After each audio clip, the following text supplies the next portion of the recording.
Assalamualaikum warahmatullahi wabarakatuh. Perkenalkan, nama saya Lana Fauzia, NPM 5021264. Baiklah, di sini saya akan menjelaskan materi pada pertemuan kelima, yaitu mengembangkan pembelajaran IPS berbasis tematik pada PPK K13 dan P5 pada IKM.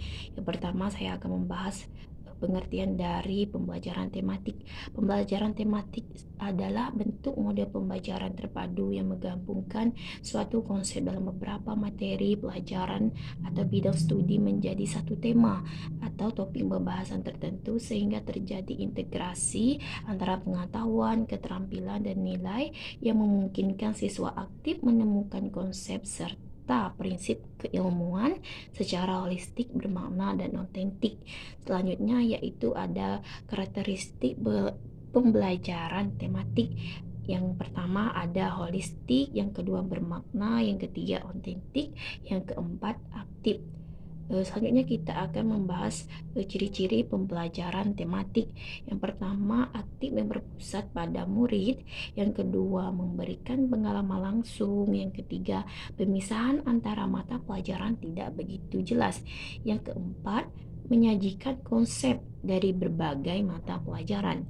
Yang kelima, bersifat fleksibel. Baiklah, selanjutnya kita akan membahas jenis-jenis pembelajaran tematik. Ada beberapa jenis dalam pembelajaran tematik.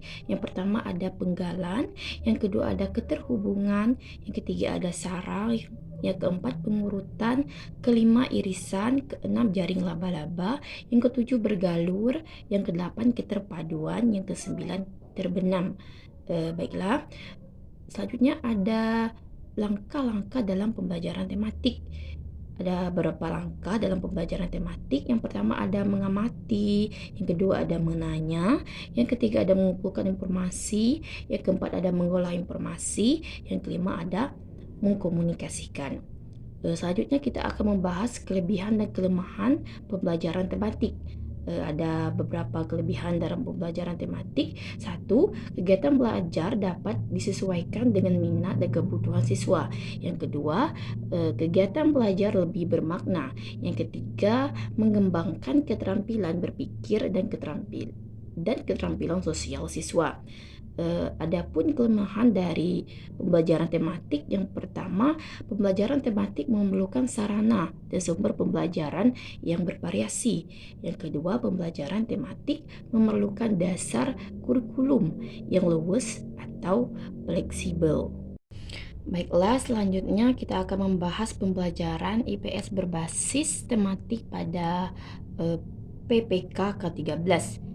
Pembelajaran tematik terpadu merupakan konsep dasar dalam pelaksanaan proses pembelajaran pada kurikulum 2013. Pembelajaran tematik terpadu dilaksanakan dengan menggunakan prinsip pembelajaran terpadu.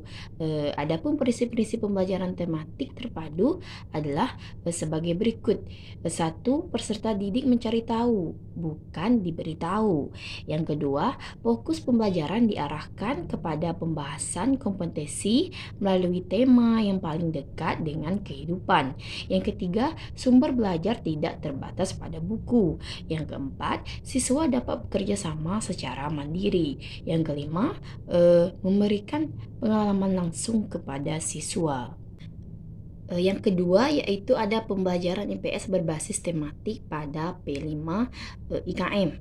Dalam kurikulum Merdeka, mata pelajaran IPA dan IPS digabungkan menjadi mata pelajaran ilmu pengetahuan alam dan sosial atau IPAS, dengan harapan dapat memicu anak untuk dapat mengelola lingkungan alam dan sosial dalam satu kesatuan. Selain itu, pada kurikulum Merdeka terdapat pembelajaran berbasis proyek untuk penguatan profil pelajar Pancasila yang dilakukan minimal 2 kali dalam 1 tahun ajaran. Ada beberapa hal-hal kurikulum Merdeka di jenjang sekolah dasar. Yang pertama ada penguatan kompetensi yang mendasar dan pemahaman logistik, yaitu untuk memahami lingkungan sekitar mata pelajaran IPA dan IPS digabungkan sebagai mata pelajaran ilmu pengetahuan alam dan sosial atau IPAS. Yang kedua, pembelajaran berbasis proyek untuk penguatan profil pelajar Pancasila dilakukan minimal 2 kali dalam 1 tahun. Oke, selanjutnya ada pengertian dari implementasi pembelajaran tematik.